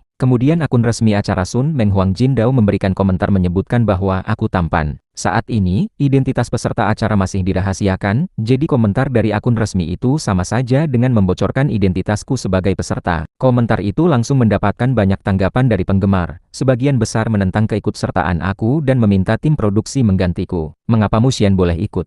Siapa yang tidak tahu dia hanya seorang selebriti yang hanya bergantung pada wajahnya? Bukankah mereka ingin menjadikan acara ini sebagai acara reality cinta yang biasa saja? Aku tidak menerima, aku menentang Musian untuk ikut Huang Jindao. Tim sutradara segera menghubungi Musian untuk menjelaskan. Mereka mengatakan bahwa seri Sun Meng telah difilmkan 2 musim. Meskipun tidak terlalu terkenal, tetapi memiliki sekelompok penggemar yang sangat setia. Mereka memiliki standar yang sangat tinggi untuk acara ini. Menganggap bahwa Sun Meng fokus pada petualangan dan harus berbeda dari acara reality cinta yang tidak berarti lainnya, jadi harapan mereka terhadap peserta juga sangat tinggi. Singkatnya, menurut penggemar setia acara itu, diriku tidak memenuhi harapan mereka terhadap peserta. Namun aku menerima permintaan maaf mereka. Tapi Sui benar-benar marah besar. Dia tidak bisa menerima bahwa aku dipermalukan. Saat membersihkan koperku pagi ini, dia masih sangat marah. Tim produksi juga mengharuskan setiap peserta datang sendiri dan komunikasi mereka akan dipotong. Bukankah itu seperti terisolasi dari dunia luar? Bagaimana jika terjadi sesuatu yang tidak diinginkan di pulau kuno itu?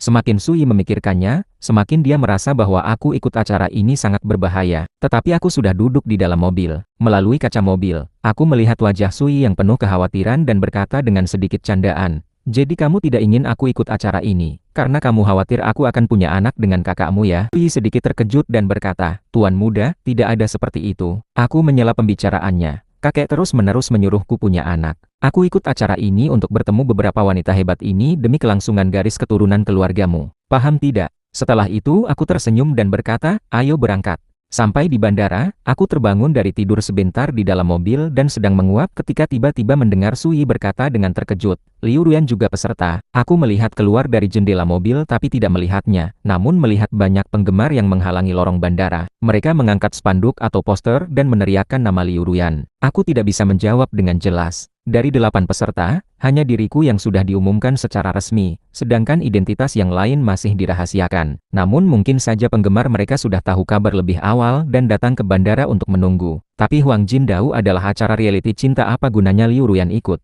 Siapa yang tidak tahu dia sedang dalam hubungan dengan Yun Xiaohe? Kecuali jika mereka berdua ikut bersama-sama. Tapi itu bukan hal yang perlu aku pikirkan. Aku mengambil topi dan masker lalu hendak turun dari mobil. Namun tiba-tiba penggemar di luar menjadi ramai dan menghalangi seluruh lorong. Mobil terjebak di pinggir jalan dan tidak bisa bergerak sama sekali. Mobil mewah lainnya dengan susah payah bergerak di antara kerumunan orang. Dan penggemar semakin bersemangat. Liu Ruyan. Liu Ruyan datang. Dia sudah turun dari mobil. Sangat cantik.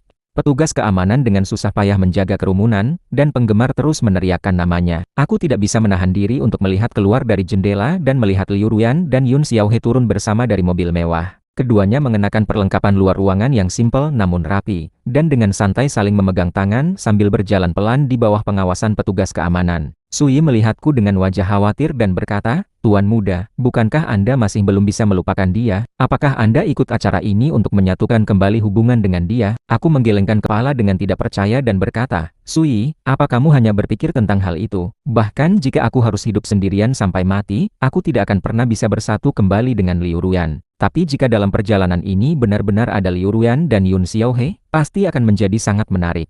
Penerbangan segera akan ditutup, namun para peserta belum datang semua. Ruang tunggu menjadi sangat sepi dan sutradara hampir marah besar. Belum ada yang datang juga. Ada apa ini? Asistennya menjawab, Liu Ruyan dan Yun Xiaohe sudah tiba tapi terjebak oleh penggemar dan tidak bisa datang. Bandara sudah segera mengirim petugas untuk membuka jalan. Sutradara menghela napas dan berkata, kabar yang seharusnya dirahasiakan tetap bocor. Hubungi orang lain dan pastikan kita tahu di mana mereka berada. Kemudian dia bertanya, di mana Musian? Selama hari ini tidak ada kabar darinya sama sekali. Kita benar-benar tidak tahu di mana dia berada. Asistennya berbisik, Pak Sutradara, mengapa Anda mengundang Musian? Penggemar acara kita memang benar katanya dia tidak cocok dengan gaya acara kita sama sekali. Salah besar kamu berpikir seperti itu. kata sutradara dengan tegas dan membuat asistennya terdiam. Apakah acara ini akan sukses atau tidak? Semua harapanku ada pada dia. Kamu tidak mengerti inti dari acara reality show, jadi jangan bicara sembarangan. Jika tidak bisa menghubunginya, coba lagi. Jika Mushian tidak datang, acara ini juga tidak perlu tayang. Asistennya terkejut dan dengan patuh mengangguk lalu pergi untuk menghubunginya, sambil berbisik sendirian, mengapa sutradara begitu menghargai Mushian? Jelas ada banyak peserta lain yang lebih terkenal dan berpengaruh darinya. Sutradara mengalihkan pandangannya ke kamera dan meneriakkan, semua kamera siap. Ningki, seorang pembawa acara langsung yang paling populer tahun ini. Dia memiliki tubuh yang kecil dan terlihat lemah lembut, namun mendorong koper yang besar menuju ruang tunggu dan dengan sopan mencari tempat duduk. Peserta kedua yang datang adalah seorang pria muda yang tampan dan terampil. Dia membawa ransel pendakian dan masuk dengan langkah ringan. Maafkan saya, macet di jalan jadi terlambat. Ningki berdiri dengan sopan dan mengangkat tangannya. Halo, saya Ningki, pembawa acara langsung. Saya Jiven, dulunya atlet ski dan sekarang seorang penggemar olahraga luar ruangan. Saat mereka sedang memperkenalkan diri, tiba-tiba terdengar suara wanita yang manis dari luar. Mereka berbalik melihatnya dan sama-sama terkejut. Mo Xiao. Mo Xiao adalah penyanyi terkenal yang ceria dan lucu. Halo, Ningki, Jiven. Kita bertemu lagi ya. Di sebelah Mo Xiao ada seorang pria yang membawa gitar. Sebelum pria itu bisa berbicara, Ningki dengan semangat berkata, itu Hanche. Hanche dengan lembut berkata, halo semuanya, saya Hanche, penyanyi. Ningki dengan bersemangat berkata, saya tahu. Saya adalah penggemarmu dan sering menyanyikan lagu-lagumu di siaran langsung saya. Mo Xiao tertawa dan berkata, jika penggemar dan idola bertemu di sini, mungkin ada kesempatan untuk membuat Hanche dan Ningki menyanyi bersama sebagai pasangan untuk memenuhi keinginan penggemar muda ini. Wajah Ningki langsung menjadi merah padam karena menyadari bahwa apa yang dia katakan bisa dianggap sebagai ekspresi perhatian pada acara reality cinta. Untungnya Hanche segera membantunya. Baiklah. Jika ada kesempatan kita bisa berbagi tentang musik bersama. Dengan itu dia menyelamatkan Ningki dari rasa canggung. Ningki merasa sangat berterima kasih. Jiven tidak sabar bertanya, Mo Xiao, kamu yang paling tahu kabar kan? Masih ada 4 peserta yang belum datang. Bolehkah kamu ceritakan sedikit? Siapa tahu saya sudah meminta banyak pada sutradara jauh tapi dia tidak mau memberitahu saya. Tapi tadi saya melihat sepasang kekasih di jalan. Jika mereka juga ikut acara ini. Kata-katanya belum selesai ketika tiba-tiba terdengar suara teriakan, betulkah itu Liu Ruyan? Liu Ruyan. Ning Sai mengikuti pandangan mereka dan juga teriak kaget, betul sekali, itu Liu Ruyan. Kedua wanita itu hampir melompat kegirangan, tapi sutradara dan kru produksi segera memanggil mereka agar tidak bergerak. Setiap peserta yang masuk harus difilmkan dengan cara khusus, jadi mereka tidak boleh masuk ke dalam kamera. Kedua pria itu sedikit merasa canggung, saling melihat dan tersenyum tanpa doa bagi para wanita. Kekuatan idola memang lebih besar. Liu Ruyan dan Yun Xiaohe muncul bersama di pintu ruang tunggu belakang panggung. Pria tampan dan wanita cantik memang sangat cocok. Liu Ruyan segera meminta maaf, maafkan kami semua karena terlambat. Kami terjebak oleh penggemar dan benar-benar tidak bisa lewat. Keempat orang itu berdiri dengan sopan untuk menyambut mereka. Liu Ruyan berjabat tangan dengan semua orang dan berkata, saya Liu Ruyan, aktris, dan ini pacarku Yun Xiaohe. Sangat senang bertemu dengan kalian semua. Wajahnya menunjukkan rasa malu dan dia berkata, saya juga tidak menyangka kalau tim produksi akan mengundang kami untuk acara semacam ini. Setelah kami menerima undangan, saya dan Xiaohe langsung memutuskan untuk ikut. Bisa bilang ini adalah keinginan pribadi kami, menggunakan pekerjaan sebagai alasan untuk berlibur bersama. Mo Xiao melihat mereka yang terlihat sangat bahagia dan berkata, lihat saja tangan mereka satu detik pun tidak mau melepaskan. Tim produksi sungguh tidak adil. Mungkin mereka mengundang kalian untuk membuat kami melihat cinta kalian yang manis. Setelah beberapa saat berbincang santai, mereka masing-masing duduk. Yun Xiaohe bertanya, belum semua orang datang ya? Masih kurang 2 orang. Siapa yang akan datang selanjutnya? Orang lain sedang membahasnya ketika Ning Sai tiba-tiba berkata, kalian belum tahu kan? Tadi malam saya siaran langsung sampai larut malam dan melihat berita di tren. Meskipun cepat dihilangkan, katanya ada seorang aktor bernama Mushian yang akan ikut acara ini. Saya juga melihat sedikit gosip tentang dia. Ning Sai terus berbicara tanpa menyadari bahwa beberapa orang di sekitarnya berubah wajah, dan suasana menjadi sangat sunyi. Yun Xiaohe bertanya dengan cepat,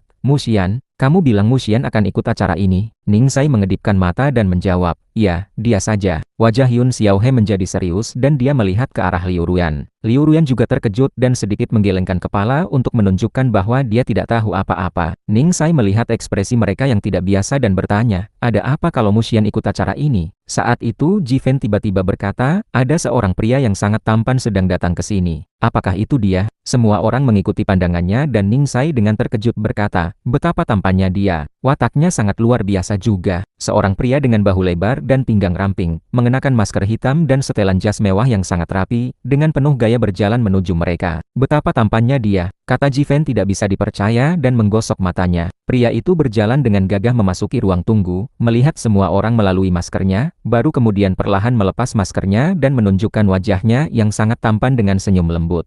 Semua orang terpesona melihatnya, tapi yang paling terkejut adalah Liu Ruyan. Liu Ruyan ingin memastikan identitas Mu Xian dan terus menatapnya, namun setelah melihat wajahnya yang terbuka, dia bahkan tidak bisa mengalihkan pandangannya. Kenapa aku tidak pernah menyadari kalau dia sangat menarik? Yun Xiaohe menggerakkan tangannya di depan wajah Liu Ruyan agar dia sadar kembali. Liu Ruyan segera mengalihkan pandangannya dan melihat Yun Xiaohe yang wajahnya sudah penuh kemarahan. Dia merasa bersalah dan segera menundukkan kepalanya. Aku Mu Xian, kata aku sambil tersenyum dan mengulurkan tangan untuk memperkenalkan diri pada orang lain. Tangan akhirnya mencapai ke depan Liu Ruyan. Liu Ruyan merasa sangat gugup dan tidak berani melihat ke samping. Dia tahu Yun Xiaohe sudah marah. Tapi jika dia tidak berjabat tangan, bukankah itu akan terlihat seperti dia merasa bersalah? Jika orang banyak mengetahui hubungan dia dengan Mu Xian di masa lalu, itu akan menjadi masalah besar. Setelah berpikir sangat keras, Liu Ruyan akhirnya memutuskan untuk mengulurkan tangannya untuk menjawab jabat tangan. Namun tak disangka, aku menarik kembali tanganku dan meninggalkan tangannya terulur di udara. Kamu saja yang tidak usah, kataku dengan nada sedikit menjijikkan. Liu Ruyan merasa jantungnya berdebar kencang. Apakah Mu Xian akan membuat masalah dengan saya di depan umum? Keringat dingin muncul di dahinya, namun tidak disangka aku hanya tersenyum seperti tidak ada apa-apa dan berkata, sudah punya pasangan, jadi tidak boleh disentuh.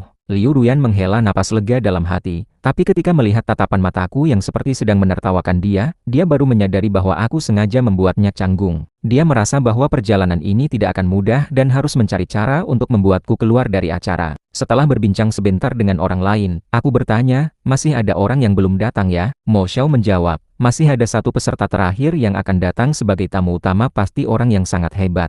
Kita hanya perlu sabar menunggu saja. Mereka duduk dan menunggu sampai akhirnya pintu terbuka dan peserta terakhir tiba. Seorang wanita mengenakan kacamata hitam, dengan rambut yang diwarnai dan diatur dengan gaya yang menarik, mengenakan gaun bunga kecil gaya bohemia dan sepatu hak tinggi, berjalan dengan percaya diri masuk ke ruang tunggu. Suasana di dalam ruangan menjadi sangat hening saat semua orang melihatnya dan tidak bisa mempercayai mata mereka. Satu-satunya orang yang tidak terkejut mungkin hanya aku. Aku merasa sedikit terkejut, tapi lebih banyak merasa mengerti. Ternyata orang yang disebut hebat oleh Xia Qingzu adalah dia. Wanita itu duduk di tempatnya dan meletakkan tasnya. Beberapa detik kemudian, orang lain baru mulai sadar kembali. Ningqi berdiri dengan terkejut dan berkata, Profesor Su. Sumo adalah profesor di jurusan kedokteran Universitas Yunsu, penerima penghargaan kedokteran tertinggi negara, dan juga ahli peneliti bedah saraf terbaik di dunia. Dia juga terpilih sebagai Dewi Nasional dan berada di posisi pertama dalam daftar wanita yang paling ingin ditemukan versi majalah Zazhi tahun lalu. Yun Xiaohe sangat terkejut dan bahkan suaranya sedikit gemetar ketika bertanya, Profesor Su, mengapa Anda mau ikut acara reality show? Yun Xiaohe mengajukan pertanyaan yang menjadi pemikiran semua orang. Siapa Sumo? Dia adalah sosok yang sangat cerdas dan dihormati. Nama dia hanya muncul di publik karena hasil penelitian akademik atau karya ilmiahnya. Bagaimana bisa dia ikut acara reality show? Pandangan mata Sumo sedikit menyentuh diriku, dan sementara orang lain berdiri untuk menyambutnya, aku hanya santai bersandar di kursi dengan menyilang kaki seperti sedang menyaksikan pertunjukan. Kita bertukar pandangan secara diam-diam, dan aku secara tersembunyi memberikan isyarat kepadanya. Sumo menangkap ekspresiku dan bibirnya sedikit menunjukkan senyum lembut yang manis. Orang lain semua terpesona. Mereka mengatakan bahwa Sumo jarang tersenyum.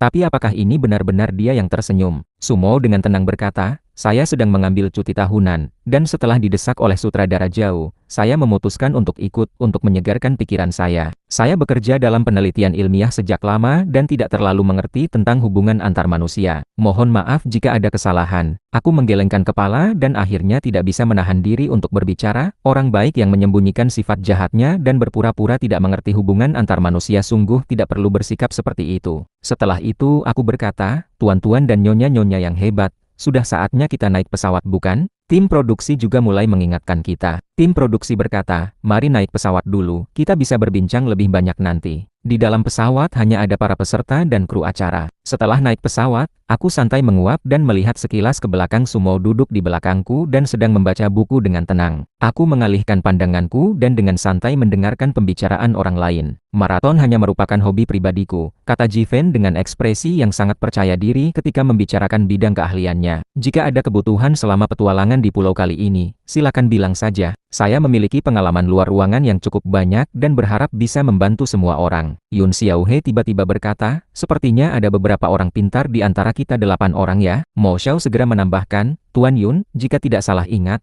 Anda adalah juara umum ujian masuk perguruan tinggi negeri dari Universitas Yunsu kan? Yun Xiaohe tersenyum dan berkata, Nona mau mungkin lupa tahun saya mengikuti ujian masuk perguruan tinggi. Anda bahkan mewawancarai saya. Mo Xiao mengetuk dahinya dan berkata, saya ingat sekarang. Tadi saya bilang belum pernah melihat Tuan Yun, padahal dulu saya sudah mewawancarai Anda. Saya ingat skor Anda lebih tinggi beberapa puluh poin daripada yang kedua, sungguh luar biasa. Yun Xiaohe tersenyum dan berkata, selain menjadi juara umum ujian masuk perguruan tinggi di seluruh negeri, saya juga memenangkan medali emas di Olimpiade Matematika Nasional.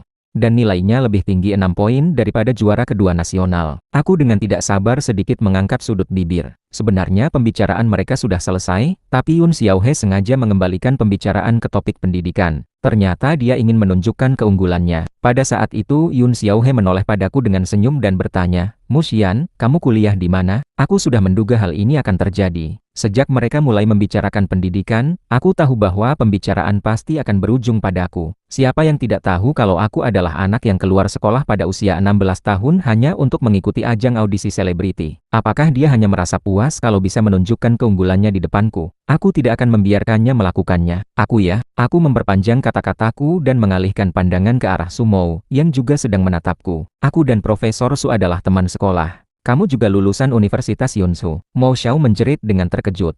Tidak terbayangkan ya, Mu Xian yang sudah masuk industri hiburan sejak muda ternyata lulusan universitas ternama. Liu Ruyan bersama Yun Xiaohe dan orang lain tidak bisa mempercayainya. Bahkan Liu Ruyan langsung berkata tanpa berpikir, bagaimana mungkin? Setelah berkata, dia menyadari bahwa dia salah bicara dan segera menutup mulutnya. Sumo hanya menatap dengan ekspresi datar, seolah sudah menyangka apa yang akan kubilang selanjutnya. Aku mengangkat bibir dengan senyum sinis dan berkata, bukan Universitas Yunsu, kita sama-sama dari Saint Vincent. Saint Vincent? Suasana langsung menjadi sunyi. Saint Vincent adalah sekolah menengah kejuruan paling bergengsi dengan peringkat pertama di negeri dan ke-7 di dunia. Jumlah siswa yang diterima sangat sedikit, hanya melayani kalangan elit dan orang kaya. Syarat untuk masuk sekolah ini adalah memiliki IQ di atas 145 dan harus membeli obligasi sekolah dengan nilai sangat besar selama 50 tahun. Hanya dengan 2 syarat itu saja sudah bisa menyaring 99% orang di dunia. Setelah mendengarnya, wajah Yun Xiaohe langsung berubah warna. Kemudian aku melanjutkan. Ketika aku kecil, aku melakukan tes IQ dan nilainya adalah ke-144. Sudah lebih tinggi dari rata-rata orang biasa, tapi masih kurang untuk disebut jenius. Akhirnya aku ditolak oleh Saint Vincent. Ayahku menggunakan semua hubungan yang bisa dia gunakan dan menghabiskan banyak uang, tapi tetap tidak berhasil. Jadi aku hanya bisa masuk sekolah menengah biasa dan ikut ujian masuk perguruan tinggi seperti orang lain. Aku adalah siswa yang tidak tamat dari SMA Saint Vincent, kataku dengan suara keras. Dengan begitu, aku sekaligus menunjukkan bahwa aku memiliki IQ yang tinggi dan juga kekayaan yang besar. Semua orang di sana tahu bahwa nama Saint Vincent sangat terkenal dan memiliki standar yang sangat tinggi. Hanya Ningki yang belum mengerti maksudku dan bertanya, yang tidak tamat itu apa maksudnya? Aku menjawab dengan nada menyakitkan hati. Iya, aku tidak tamat SMA dan keluar untuk mengikuti ajang audisi selebriti. Anak-anak di depan televisi jangan meniru ya, bagi siswa, belajar adalah yang utama. Kasusku ini hanya jalan yang berbeda dan tidak biasa. Sumo mendengarnya dan dengan tidak sengaja menggelengkan kepala dengan ekspresi tidak percaya. Aku tidak mau lagi berbicara dengan mereka dan menyapa mereka sebelum pergi ke kamar mandi. Namun tidak disangka, aku bertemu dengan Liu Ruyan di sana. Ketika aku masuk area kamar mandi, Liu Ruyan sedang memoles bibirnya di depan cermin. Setelah melihatku, dia menurunkan riasan bibirnya dan berkata dengan suara rendah, aku tidak peduli bagaimana kamu bisa menjadi kepala eksekutif Xinghui Entertainment. Tapi aku bisa jelas memberitahumu, bahkan kalau kamu jadi pangeran, aku tidak akan pernah mau kembali bersamamu lagi. Tidak ada gunanya kamu selalu mengikutiku kemana-mana dan membuat dirimu malu sendiri. Aku menatapnya dengan ekspresi bingung dan berkata, apa yang kamu bicarakan lagi nih? Liu Ruyan menatapku dengan serius dan berkata, keluar saja dari acara ini, sekarang juga. Aku menoleh padanya dan bertanya, coba kamu jelaskan kenapa aku harus keluar. Liu Ruyan menjawab, kamu tidak mengerti apa yang kita bicarakan tadi. Kamu yang bahkan tidak tamat SMA, bagaimana bisa berbicara dan hidup bersama kita? Semua orang di sini adalah orang hebat di bidang masing-masing dan memiliki pengaruh besar. Apa yang kamu punya untuk bisa bersaing? Aku tidak punya apa-apa. Kamu hanya berpikir kalau aku hanya punya uang dan membeli nama baik saja. Musian, aku memberitahumu, tim produksi mengundangmu hanya untuk membuatmu menjadi sasaran yang dicela dan menimbulkan kontroversi. Aku hanya baik hati untuk mengingatkanmu. Jangan jadi alat bagi tim produksi dan jangan lagi memiliki pikiran aneh tentangku. Aku tidak akan pernah kembali bersamamu. Aku mencuci tangan dan mengeringkannya dengan tisu, kemudian menoleh padanya dan berkata sambil berjalan mendekatinya, "Kamu mundur apa? Takut aku akan memukulmu." Aku menatapnya dengan ekspresi sinis. Liu Ruyan dengan cepat menggenggam tangannya karena merasa takut. Dia ingat saat itu di rumah sakit, aku menekannya ke tanah dan memberinya beberapa tamparan keras. Pada saat itu wajahnya bengkak selama beberapa hari dan dia tidak bisa bertemu dengan siapapun. Itu adalah pengalaman yang sangat menyakitkan baginya. Aku tersenyum dan bertanya, "Kamu takut padaku?" Liu Ruyan merasa sedikit malu karena ketakutannya terlihat jelas dan berkata, "Aku kenapa harus takut padamu? Kau benar-benar berpikir aku tidak akan memanggil bantuan ya?" Aku mengangkat bibir dengan senyum dan berkata, "Sangat tidak menyadari diri sendiri ya. Kamu tahu kenapa labelku adalah orang jelek di internet? Internet memiliki ingatan yang baik. Selama aku tidak membersihkan kabar bohong tentang aku yang dikatakan sedang dirawat oleh orang kaya 3 tahun yang lalu, aku akan selalu dianggap sebagai lelaki yang hanya mengandalkan orang lain. Tidak ada orang yang mau jadi orang jelek, dan aku juga pernah berpikir untuk mengatakan kebenaran kepada publik tentang siapa pacarku 3 tahun yang lalu dan dengan siapa aku berkencan. Kebetulan aku masih menyimpan beberapa foto bersama, jadi seharusnya tidak sulit untuk membuktikannya." Wajah Liu Ruyan menjadi sangat jelek dan dia menggigit bibirnya dengan kuat lalu berkata, "Kamu tidak mungkin punya foto itu. Saat aku bersama Musian, aku hanya menganggapnya sebagai pijakan untuk karirku dan selalu sangat waspada. Tidak ada satu foto pun bersama dia di ponselku." Aku bertanya padanya, "Apakah kamu pikir aku tidak bisa mengambil foto saat kamu sedang tidur?" Setelah mendengarnya, wajah Liu Ruyan menjadi lebih jelek lagi. "Bukti yang kulakukan tidak hanya foto saja. Semua hal yang kamu bisa bayangkan aku punya. Setiap hadiah yang kamu berikan padaku dan surat yang kamu tulis sendiri aku simpan dengan baik. Oh ya, kamu ingat kalung dengan rantai laut yang kamu buat sendiri dan berikan padaku? Kamu bahkan pernah mempostingnya di Weibo dan penggemarmu mengenalnya kan? Apakah kamu mau aku memakainya sekarang dan menunjukkan ke publik?" Aku tidak membukakannya karena tidak ingin membuat masalah yang besar dan ingin kita bisa pisah dengan damai. Tapi kalau kamu terus membuat masalah padaku, aku tidak keberatan membuka hubungan kita dulu dan menunjukkan kepada Yun Xiaohe serta penggemarmu siapa yang benar-benar jelek. Siapa yang menjadikan pacarnya sebagai korban untuk bisa sukses dan kemudian menjadi orang sempurna di mata publik. Liu Ruyan sangat marah dan menggigit bibirnya dengan kuat lalu berkata, "Musian, mengapa kamu tidak bisa menerima akhir dari hubungan kita dengan baik? Setidaknya kita pernah memiliki masa indah bersama bukan?" Aku hanya bisa tertawa pahit. Sampai saat ini dia bahkan masih ingin membicarakan hubungan kita. Liu Ruyan juga merasa bahwa dirinya terlalu tidak tahu malu dan tidak bisa menyelesaikan pembicaranya, sehingga dia hanya diam. Setelah diam selama beberapa saat, dia berkata dengan terpaksa, "Sebenarnya kamu hanya ingin kembali bersamaku bukan?" Aku benar-benar terkejut. Setelah aku berkata banyak hal, dia hanya mengerti itu saja. Sungguh tidak mungkin untuk berkomunikasi dengan orang yang tidak masuk akal. Berbicara satu kata lagi dengannya adalah pemborosan waktu. Astaga, apa ini dan pemahaman seperti apa ya? Aku menggelengkan kepala dan berpikir, ini salahku sendiri, seharusnya tidak berbicara dengan orang bodoh. Liu Ruyan masih ingin berbicara, tapi melihat lampu di pintu kamar mandi menyala, yang berarti mereka akan mulai direkam dan apa yang mereka katakan akan terdengar. Jadi dia hanya bisa berhenti dan diam. Aku berjalan ke pintu dan membukanya. Tapi tiba-tiba bertemu wajah Sumo yang sedang berdiri di luar. Berapa lama dia berdiri di sana? Apakah dia sudah mendengar apa yang kita bicarakan? Alis Sumo sedikit mengerut dan dia menatap wajahku dengan kuat. Aku mengedipkan mata dan berkata, "Tidak terpikirkan ya, bahkan Dewi sekalipun juga perlu buang air besar." Liu Ruyan juga terkejut. Apakah Sumo sudah mendengar apa yang mereka bicarakan? Dia dengan cepat berkata dengan senyum paksa, "Maafkan saya Profesor, saya secara tidak sengaja mengunci pintunya dan membuat Anda tidak bisa masuk." Sumo tidak menanggapi dia dan hanya berkata dengan nada datar kepada Musian, "Saya sudah mengambil satu porsi makanan pesawat untukmu dan meletakkannya di tempat dudukmu." Apa baik hati sekali Profesor, bahkan memperhatikan peserta pria seperti ini. "Terima kasih banyak," aku berkata dengan senyum sambil mengedipkan mata, kemudian segera berlalu melewatinya. "Profesor Su, silakan saja." Liu Ruyan dengan sopan menyapa Sumo, tapi Sumo tetap tidak menanggapi dia dan bahkan tidak melihatnya sama sekali, seolah dia tidak ada. Kemudian dia berbalik dan mengikutiku kembali. Apa yang terjadi nih? Liu Ruyan merasa bingung. Bukankah Profesor datang ke kamar mandi? Kenapa dia pergi lagi? Apakah dia datang untuk mencari Musian? Pesawat terbang dengan stabil. Setelah makan, aku merasa sedikit kantuk dan segera tertidur. Namun Liu Ruyan sama sekali tidak bisa tidur. Di sebelah kanannya Yun Xiaohe sedang tertidur nyenyak, dan di depan kirinya Mu Xian juga sedang tidur dengan nyaman. Dia diam-diam melihat ke sana kemari dengan penuh pikiran tentang bagaimana harus menangani hubungan antara Mu Xian dan Yun Xiaohe selama perjalanan ini. Yun Xiaohe juga tidak bisa tidur. Nama Saint Vincent benar-benar menusuk hatinya. Dia selalu dianggap sebagai anak jenius dan pernah menjadi juara umum ujian masuk perguruan tinggi, sehingga dia selalu merasa sangat bangga dengan dirinya sendiri. Tapi hari ini dia benar-benar dipermalukan oleh Mu Xian, dan yang lebih menyakitkan adalah hal itu terjadi di depan Sumo yang dia kagumi. Sungguh menyebalkan, semua orang mulai tertidur satu persatu. Sumo membuka laptop dan menggunakan headphone sambil menulis sesuatu. Mo Xiao juga tidak tidur dan sedang menulis di buku harian kecilnya. Dia diundang oleh sutradara Zhao Shu untuk ikut acara ini tidak hanya sebagai peserta, tapi juga sebagai pembantu sutradara yang bertanggung jawab untuk mengelola konten acara. 8 peserta dalam acara ini berasal dari berbagai bidang yang berbeda, tapi mereka memiliki satu kesamaan, mereka semua adalah orang terkenal. Aktris Liu Ruyan dan penyanyi Han Che adalah orang yang paling populer dan memiliki popularitas tinggi di bidang masing-masing.